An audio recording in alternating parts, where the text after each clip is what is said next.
I need you to be beginning to read the Word daily. I need to be reading the Word daily. There's days that just take me by surprise, and before I know it, I'm at the end of the day, and I haven't done it. We can't let those days go by. We've got to stay close. Remember when I shared the information about its disciples on the road to Emmaus, and they were utterly in despair. Their Messiah was dead, and they hadn't they thought any hope or tale that he was actually alive was just idle talk. And Jesus comes alongside him and says, "Why do you find it so hard to believe every word the prophets have spoken? Wasn't it necessary?"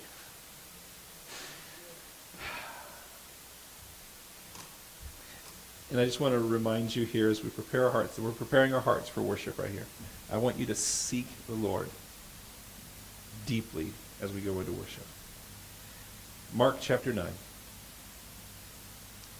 And when they came to the disciples, they saw a great crowd among them, and the scribes arguing with them. Jesus and a couple of his closest disciples are coming down to them, and they're seeing the rest of the disciples, and there's just a massive crowd of people that are like pressing on them, and they're arguing with them. And immediately all the crowd, when they saw Jesus, was greatly amazed, and they ran up to him and greeted him. And he asked them, "What are you arguing about with them?" And someone from the crowd answered, "Teacher, I brought my son to you, for he has a spirit that makes him mute, and whenever it seizes him, it throws him down, and he foams and grinds his teeth and becomes rigid. So I asked your disciples to cast it out, and they were not able."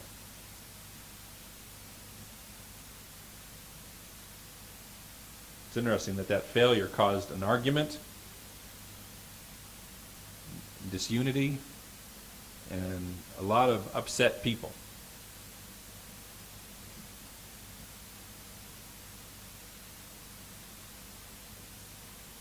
And people have a lot of hope.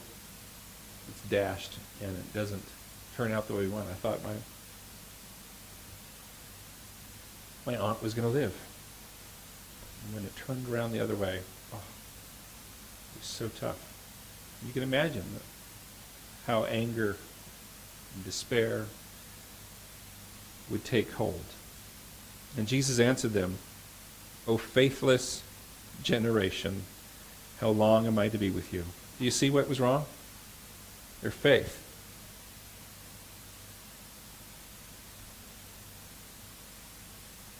When Jesus comes back, will he find faith on the earth? He will find faith if we trust him, if we seek after him with all our heart right now. I don't know what the future holds. The Bible doesn't indicate that it's always going to be much better. We need to be people who are completely in touch with the Lord. And Jesus said, "How long am I to bear with you?" I think he's just saying, man, I'm supporting you right now, but I'm not going to be here for much longer. You're going to have to be able to do this for yourselves. And he says, "Bring him to me." And they brought the boy to him, and when the Spirit saw him, I love that. When the Spirit saw him, Jesus wasn't doing anything yet. Jesus was just being Jesus. He was just being someone who was in the presence of the Father, anointed by the Holy Spirit. And that power brought a response from the Spirit. And immediately it convulsed the boy, and he fell down to the ground and rolled about, foaming at the mouth. Some people try to say this is, epilepsy or something, but the verse is very clearly indicating that there's a spiritual dimension to this that is not just a normal a brain issue that we sometimes think about that looks like this. This was a spiritual issue, at least as much as it was as a physical issue. And Jesus asked his father, "How long has this been happening to him?" And they said, "From childhood, and it has often cast him into the fire and into the water to destroy him. But if you can do anything, have compassion on us and help us." How often are we like that? God, if you can do anything, I sure hope you can do something. Can you do something? Maybe you can do something. This is hard because We live in a society that believes in only what we can measure, what we can experiment and believe from a scientific, experimental point of view. God is so much greater than that. And God has created science. Science didn't create God. We didn't create God. God created all of us. And I love his response, and this is what we're focusing on, and I want you to focus on it here as we worship. I believe. I believe, but help my unbelief. Isn't that a perfect response? Here we are. We know, and I knew what was right. I knew who God was and what was right. But I was giving in to some unbelief. And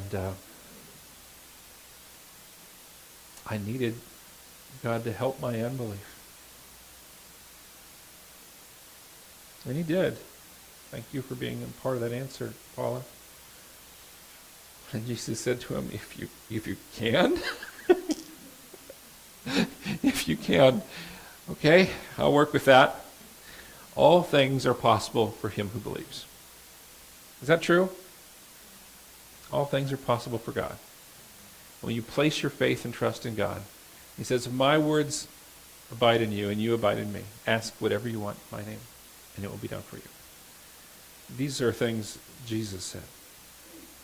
And immediately the father of the child cried out and said, I believe, help my unbelief. And I just want to point out that if you tell God and confess to God your unbelief that you find in your heart and count on him to deliver you from it, he can do that. It's when you turn your back on God that he can't help you.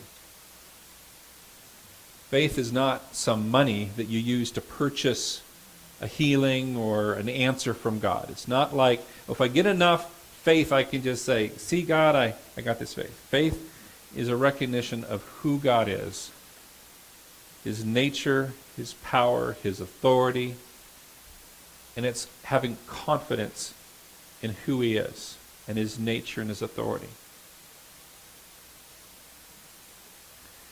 So don't think that you can just muster up enough faith that maybe you can make something happen. That's not how it works. It's faith is really trust in the Lord. It's putting all of your hopes and your cares on him, for he cares for you. And looking to him. Do not lose time in just deploring your unbelief. I could have just wallowed in the fact, oh man, here I am, a pastor, and I have failed, and I've fallen short. Those thoughts came to my mind. Maybe they've come to your mind now that I've confessed it. But that's not the place to stay. There's nothing good there. That's the enemy speaking to you.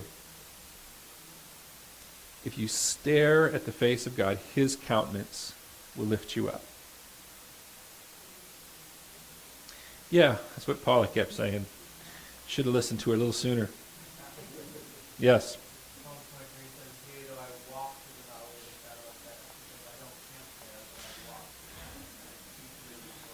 That verse came to my mind as well. Yeah. He leads us through some dark places. Because faith isn't faith until you're walking in the dark and you're trusting him. So, if you're walking in the dark, if you're feeling like you can't see the path forward, okay, keep going, trusting the Lord. And seek the Lord right now while he can be found. You're here at church. We're going to sing worship songs. Dana, come forward. We are going to spend some time with the Lord.